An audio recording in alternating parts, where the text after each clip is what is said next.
ভারতে বসে ফ্যাসিস্ট শেখ হাসিনার ষড়যন্ত্র এদেশের জনগণ প্রতিহত করবে। স্বৈরশাসক হয়ে হটিয়ে গণতন্ত্র প্রতিষ্ঠার আন্দোলনে শহীদদের স্মরণে 2 দিনের কর্মসূচি ঘোষণা করে বিএনপি মহাসচিব মির্জা ফখরুল ইসলাম আলমগীর এই মন্তব্য করেন। তিনি জানান, দেশ সংস্কারে অন্তর্বর্তীকালীন সরকারকে যৌক্তিক সময় দেবে বিএনপি। আশকুল আলম জানাচ্ছেন বিস্তারিত।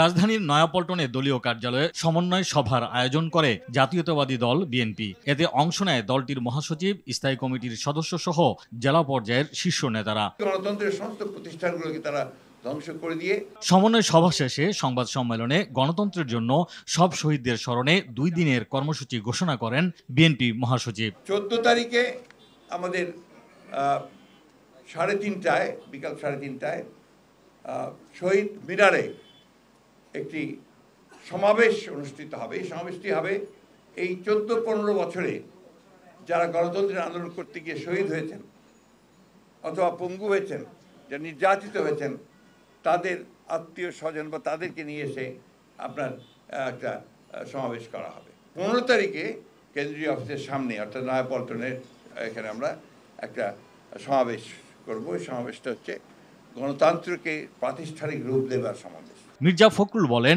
সম্প্রতি গার্মেন্টস শিল্প সহ বিভিন্ন সেক্টরে অস্থিরতা ফ্যাসিস্টদের ষড়যন্ত্রের অংশ।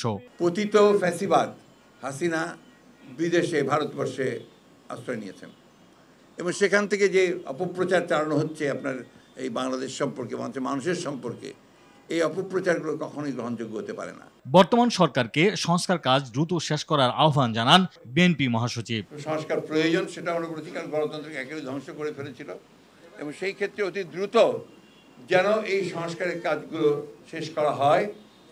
মূল যে বিষয়টা রয়েছে গণতন্ত্রের জন্যে, যে জনগণের প্রতিনিধিদের শাসন, তাদের পরিচালনা, তাদের শাসন, জনগণের নির্বাচিত পার্লামেন্ট দিয়ে দেশ চলবে, সেই বিষয়টা যেন আপনার অবশ্যই দ্রুততার সঙ্গে আপনার সমাপ্ত হয়, সেটাই আমাদের প্রত্যাশা থাকবে।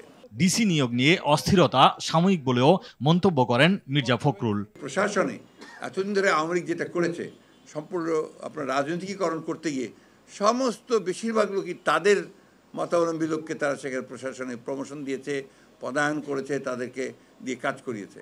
ফলে এটা একটু সময় লাগবেই। আপনার পুরোপুরিভাবে আপনার নতুন করে তো এখন এই মুহূর্তে রিক্রুট করে অফিসার নিয়োগ করা সম্ভব না। আশিকুল আলম, আর টিভি, ঢাকা।